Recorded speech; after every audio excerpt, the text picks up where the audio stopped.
Hello ស្រីការអ្នកនរគ្នាឥឡូវនឹងខ្ញុំមកតាមការ vote របស់អ្នកនរគ្នាហើយខ្ញុំនឹងសម្រេចចិត្តថានឹងធ្វើរឿងរកថែប My Hero មកភាគឲ្យអ្នកនរគ្នាតែរឿងហ្នឹងគឺចង់និយាយអំពី Super Hero ដែលអាចឡើងកម្រិតបានខ្ញុំជឿប្រៀបរាប់ច្រើននាំទៅយល់ពេកទេឥឡូវហ្នឹងយើងចូលសាច់រឿងបរោយទៅចាប់ផ្ដើមផ្សាយរឿងដំបូងហ្នឹងយើងបានឃើញនៅកន្លែងធ្វើតេស្តសាកល្បងរបស់ Super Hero ដើម្បីធ្វើតេស្តចូលក្នុងតារារៀនរីគីយ៉ាល់ហើយbạnនិយាយដល់ហើយបន្ទាប់មកលោកគ្រូគាត់ឆ្លើយថាចាប់ផ្ដើមនឹងការប្រឡងឥឡូវនេះហើយកន្លែងនេះចង់ប្រាប់ទៅកាន់អ្នកទាំងអស់គ្នាថាការធ្វើតេស្តសាកល្បងលើកដំបូងជាមួយនឹងបិសាច Goblin បន្ទាប់មកក៏មានការ live ផ្ទាល់ពីលោកគ្រូដែល live ពី Super Hero ទាំងអស់នោះដើម្បីឲ្យអ្នកទាំងអស់គ្នានឹងពោលទៅកាន់ពួកគាត់បន្ទាប់មកយើងកាត់ចូលដល់កន្លែងវាយប្រហារទៅកាន់បិសាច Goblin ហើយយើងបានឃើញទៅកាន់បរិសម្នាក់ដែលមានសក់ក្រហមដែលគាត់មានឈ្មោះថាតាកាយូគីគាត់បានវាយប្រហារទៅកាន់បិសាច Goblin នឹងស្លាប់យ៉ាងរហ័សតបមកអ្នកកំពុងមើលនឹងគាត់បានកោតសរសើរទៅកាន់អាប៉ែយូគីហ្នឹងប៉ុន្តែខ្ញុំបានសុំហៅវាថាសក់ក្រហមវិញវាស្រួលហៅជាងតបមកយើងបានកាត់ចូលដល់កន្លែងសង្សាររបស់ admin វិញដែលនាងមានឈ្មោះថាស៊ីស៊ូគូដែលនាងវាយប្រហារទៅកាន់បិសាច Goblin ស្លាប់យ៉ាងលឿនមកយើងបានឃើញទៅកាន់អ្នកមើលដ៏អត់ប្រយោជន៍ហ្នឹងបានស្លាយទៅថាទៅកាន់នាងជាខ្លាំង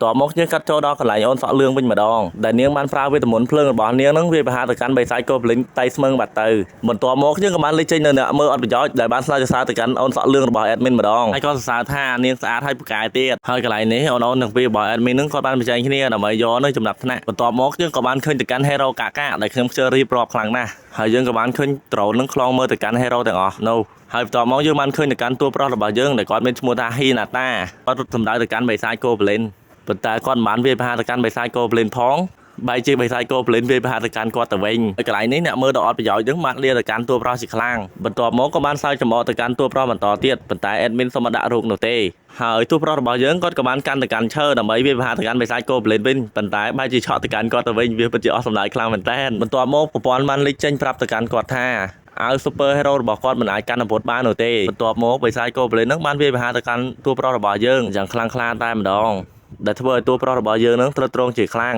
ហ៊ីណាតាគាត់ក៏បានប្រើកម្លាំងទាំងអស់របស់គាត់ដើម្បីងើបឡើងបន្ទាប់មកហ៊ីណាតាគាត់ក៏បានបិទទៅកាន់ធម្មពល Super Hero របស់គាត់ហើយចាប់កាន់ទៅកាន់ឈើនឹងវាយប្រហារទៅកាន់បិសាច Goblin តៃស្មឹងបាត់ទៅហើយកន្លែងនេះគឺចង់បញ្ជាក់ពីចំណាប់ថ្នាក់របស់សិស្សទាំងអស់គ្នាហើយតួប្រុសហ៊ីណាតារបស់យើងគាត់ពិតជាកាកយកតែមែនតែម្ដងឥឡូវហ្នឹងយើងកាត់ចូលដល់អតីតកាលរបស់តួប្រុសរបស់យើងហើយសក់ហ្នឹងក៏បានលេចចេញនៅពួកបិសាចវាយប្រហារទៅកាន់មនុស្សគ្រប់គ្នាបន្ទាប់មកយើងបានឃើញទៅកាន់អាប៉ែអាវលឿងហ្នឹងគឺជាតួប្រុសរបស់យើងនឹងឯងបាច់ឆ្ងល់នោះទេហើយយើងបានឃើញទៅគំនោបាក់បែកហ្នឹងបានធ្លាក់មកដែលធ្វើសង្កត់ទៅកាន់មិត្តភ័ក្តិរបស់តួប្រុសបន្ទាប់មកយើងមិនដឹងទេថាបិសាចនេះហ្នឹងវាបានហោះមកពីណាវាបានប្រើធម្មពលភ្លើងរបស់វាហ្នឹងវាប្រហារទៅកាន់តួប្រុសរបស់យើងបន្ទាប់មកយើងបានឃើញទៅកាន់ Super Hero ពីរនាក់បានជួយមកកាន់គាត់ហើយកន្លែងនេះគឺចង់និយាយពីធម្មពលនិងអាវុធរបស់ពួកគាត់ដែលអ្នកដែលលេង Mobile Legends ដឹងហើយថាហ្នឹងគឺជាអ្វីខ្ញុំជឿរៀបរាប់ច្រើនខ្លាំងណាស់នាំតែវែងទេហើយកាត់ចូលដល់កន្លែងការផ្សាយទាល់ពីលោកប៉ារបស់តួប្រុសរបស់យើងតែក្នុងរឿងគេមិនបានបញ្ជាក់ឈ្មោះនោះទេហើយកាត់ចូលដល់កន្លែងវាយប្រហារវិញលោកប៉ារបស់តួប្រុសបានស្រែកទៅកាន់តួប្រុសថាឲ្យតួប្រុសរបស់យើងនាំទៅកាន់កញ្ញាស៊ីស៊ូគូនឹងរត់ចេញពីកន្លែងនេះទៅ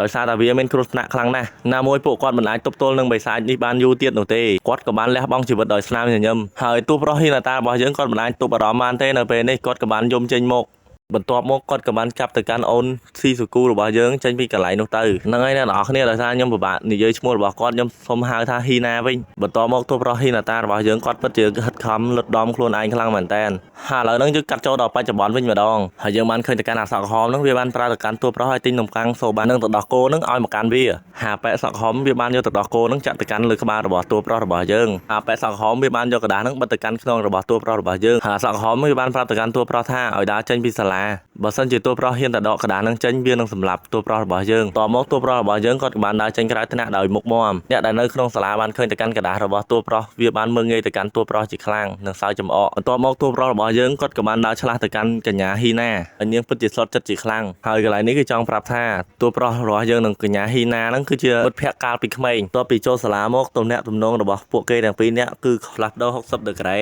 ហើយកន្លែងនេះគឺចង់ប្រាប់ទៅកាន់អ្នកទាំងអស់គ្នាថាតួស្រីរបស់យើងគាត់ពិតជាមានចំណាប់ថ្នាក់ខ្ពស់មែនតើនិងមានកិត្តិយសទៀតអាហ៊ីណាហ្នឹងគាត់មានចំណាប់ថ្នាក់អេហើយនឹងមានដាវបុរាណនៅក្នុងដៃអញ្ចឹងណាអ្នកទាំងអស់គ្នាបាទសម្រាប់ទៅកាន់តួប្រុសរបស់យើងវិញវាគ្មានអ្វីគ្រប់យ៉ាងបន្ទាប់មកហ៊ីណាតារបស់យើងគាត់កំពុងតែឈរយកខ្យល់អាកាសសុកស្រាប់តែមានស្បែកជើងហ្នឹងហត់ទៅចំក្បាលរបស់គាត់ដែលវាគឺជាស្នាដៃរបស់អាប៉ែសក់ក្រហមនឹងឯងហើយអាប៉ែប៉ាសិតហ្នឹងវាបានប្រាប់ទៅកាន់អាប៉ែសក់ក្រហមថាកុំបោះស្បែកជើងដាក់លើក្បាលរបស់តួប្រុសរបស់យើងហើយកន្លែងនេះគឺចង់និយាយឌៀមដាមទៅកាន់តួប្រុសរបស់យើងប៉ុន្តែខ្ញុំសូមមិននិយាយនោះទេព្រោះអីវាអត់ប្រយោជន៍ មកហ្នឹងអាប៉ែសក់ក្រហមវាបានសួរទៅកាន់ហ៊ីណាតាថាហេតុអ្វីបានជាហើយមិនស្ដាប់អញនិយាយបន្ទាប់មកហ្នឹងអាសក់ក្រហមវាក៏បានបញ្ចេញស្លាប់ដៃរបស់វាហើយវាប្រហារទៅកាន់តួប្រុសរបស់យើងហ្នឹងយ៉ាងចាស់ដៃតែម្ដងបន្ទាប់មកអាប៉ែសក់ក្រហមវាបាននិយាយថាដោយសារអ្នកធ្វើឲ្យខ្ញុំខឹងអញ្ចឹងខ្ញុំនឹងផ្ដល់មេរៀននេះទៅកាន់អ្នកហ៊ីណាតា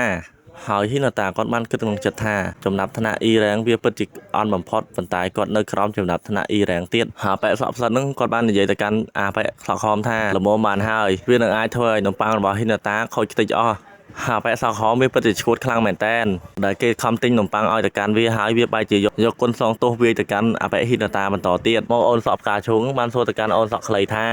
ហេតុអ្វីបានជាអាប៉ែសក់ក្រហមហ្នឹងស្អប់ទៅកាន់តួប្រុសយ៉ាងនេះហើយយើងបានឃើញទៅកាន់អាប៉ែហ៊ីណាតាហ្នឹងគាត់ក៏បានតដៃទៅកាន់អាប៉ែសក់ក្រហមវិញប៉ុន្តែដូចជាឲ្យគេវាយព្រីអញ្ចឹងអាប៉ែសក់ក្រហមវាបានចាប់ទៅកាន់ករបស់តួប្រុសរបស់យើងហើយវាបានសួរថាតើអ្នកចង់ដួលនៅកន្លែងណាបន្ទាប់មកប្រព័ន្ធ system ក៏បានលោតឡើងដែលបន្ទុករបស់គាត់ឥឡូវនេះបាន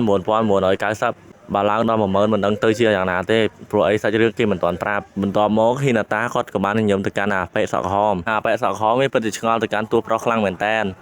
ហើយវាមិនបានគិតច្រើនទៀតនោះទេវាក៏បានវាយទៅកាន់តួប្រុសយកតែម្ដងដោយសារតែការឡើងបន្ទុកនេះដោយសារតែគាត់ត្រូវបានគេវាយប្រហារតមកគេរលើងចេញមកទៀតខ្ញុំជឿនិយាយណាស់មើលខ្លួនឯងទៅហើយប៉ែសក់ក្រហមវាបានរុញច្រានទៅកាន់តួប្រុសហ្នឹងខ្ទប់នឹងតុកតែម្ដងហើយវាក៏បានដើរទៅមើលទៅកាន់តួប្រុសតើស្លាប់ហើយឬនៅតមកវានិយាយដើមទៅកាន់តួប្រុសរបស់យើងថាគាត់គឺជាមនុស្សដែលទន់ខ្សោយហើយប៉ែសក់ក្រហមបានដើរទៅកាន់តួប្រុសរបស់យើងរួចនិយាយថាឯងពិតជាទន់ខ្សោយណាស់វ៉ាមានសុទ្ធតែអាវុធបុរាណប៉ុន្តែអន់ដូចជាឪពុកម្ដាយរបស់ឯងអញ្ចឹងវាដូចជាសម្រាមអញ្ចឹងហាហាតែហ៊ីណាតាគាត់មិនបានមាត់តបតជាមួយវានោះទេហើយប៉ែសក់ក្រហមវាបន្តនិយាយទៀតថាវានឹងកំទេចទៅកាន់គ្រួសាររបស់ហ៊ីណាតាដែលជាតួប្រុសរបស់យើងនឹងឯងគាត់ពិតជាខឹងទៅកាន់វាខ្លាំងមែនទែនប៉ុន្តែគាត់មិនអាចធ្វើអីទៅកាន់អាប៉ែសក់ក្រហមបាននោះទេបានត្រឹមតែក្តាប់ដៃហើយអាសក់ក្រហមវាបន្តឌឺទៅកាន់តួប្រុសបន្តទៀតហើយវាបាននិយាយថាបើសិនណាខឹងមកកាន់អញហើយចូលមកវាយប្រហារមកកាន់អញមកហ៊ីណាតាគាត់បានតែត្រឹមខំមាត់ទុកនៅក្នុងចិត្តនោះទេហើយអាប៉ែសក់ផ្សិតវាបាននិយាយទៅកាន់អាប៉ែសក់ក្រហមថាបានហើយវាគ្រប់គ្រាន់ហើយតាកាយូគីប៉ុន្តែអាប៉ែសក់ក្រហមវាមិនបានស្ដាប់ទៅកាន់អាប៉ែសក់ផ្សិតនោះទេហើយវាថែមទាំងគម្រាមទៅកាន់អាប៉ែសក់ផ្សិតបន្ថែមទៀតថាតើហើយចង់ជួយទៅកាន់មនុស្សទន់ខ្សោយមែនទេហើយអាប៉ែសក់ផ្សិតគាត់បាននិយាយថាអត់ទេលោកតាកាយូគីអត់មកអាប៉ែតាកាយូគីនឹងបានប្រើទៅកាន់អាប៉ែសក់ផ្សិតនឹងយកកៅអីនឹងវាយទៅកាន់ក្បាលរបស់តួប្រុសរបស់យើងតមក system ក៏បានលោតពេញនៅចំនួនបន្ទុកអត់មកហ្នឹងហ៊ីណាតារបស់យើងគាត់ក៏បានគិតនៅក្នុងចិត្តថាគាត់ពិតជាទន់ខ្សោយខ្លាំងណាស់ទោះបីជាគាត់ខិតខំហ្វឹកហាត់យ៉ាងណាក៏ដោយប៉ុន្តែគាត់នៅតែទន់ខ្សោយដដែលបន្ទាប់មក system ក៏បានលេចចេញឡើងហើយលក្ខណៈរបស់តួប្រុសរបស់យើងក៏បានលោតឡើងពេញវានឹងជួសជុលអ្វីដែលខូចខាតទៅកាន់តួប្រុសរបស់យើងហើយប្រព័ន្ធបានបញ្ជាក់ប្រាប់គាត់ម្ដងទៀតថាអាវក្រោះរបស់អ្នកឡើងពី beginner suit ទៅកាន់ annealing suit មានន័យថាអាវក្រោះរបស់គាត់ឡើងពីកម្រិត1ទៅកម្រិត1អញ្ចឹងណាអ្នកនរគ្នាហ៊ីណាតារបស់យើងគាត់ពិតជាសប្បាយចិត្តខ្លាំងមែនតើហើយគាត់បាននិយាយថាបើសិនជាការធ្វើប្រាំងរបស់គាត់បានលទ្ធផលល្អគាត់នឹងខិតខំធ្វើវាជារៀងរហូតអញ្ចឹងខ្ញុំសូមសម្រេចចិត្តថាបញ្ចប់សាច់រឿងត្រឹមនឹងសិនហើយអ្នកនរគ្នាបាយបាយអ្នកនរ